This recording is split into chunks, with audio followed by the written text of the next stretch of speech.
Hello everyone and welcome back to our channel. In this lecture, we will install Go on our systems and finally write our first program in Go. So let's dive in.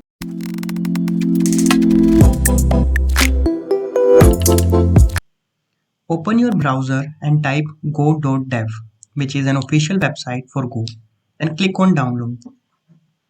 Here you will see different operating systems. So choose the operating system that you are working upon and download the installer. Once the installer is downloaded, start the installation process. We just need to click on next and we will keep default settings for now.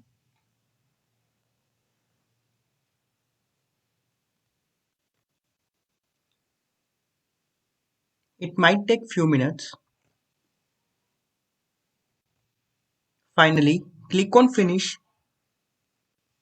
Now open your command prompt and type go version. This indicates that Go has installed successfully and we are good to go.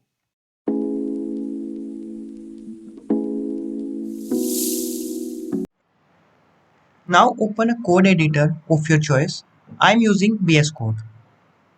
Before creating our first program, I want you to create a folder in which we will put all of our Go codes. So as you can see, I have already created a directory as Go Learning Series. And for every lecture, we will create a subfolder inside this directory. So let's create a folder for our Hello World program.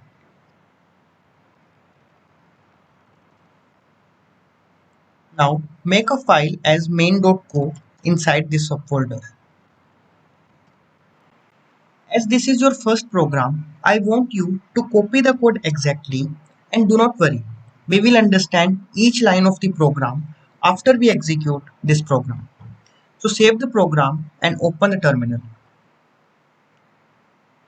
Now change the directory to hello world. Now run the command go run main.co.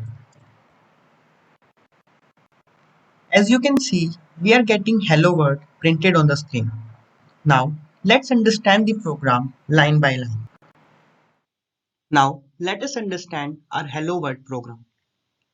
So the first line is package main. Every Go file must start with the name of the package it belongs to. A Go project normally have multiple packages and they help us to organize our code.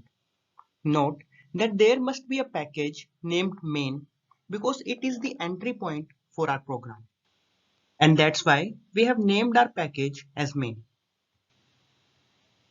Now, the second line is an import statement, which is used to import the packages whose functionalities we want to use.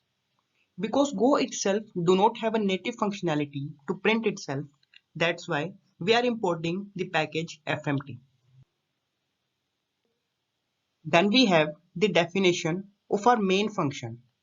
Remember that a Go program starts from this main function inside the main package.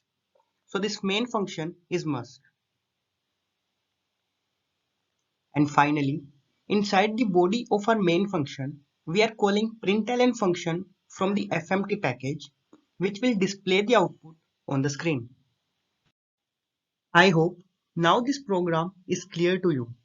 And do not worry, things will make more sense as we proceed further in this course. So let's meet in our next lecture.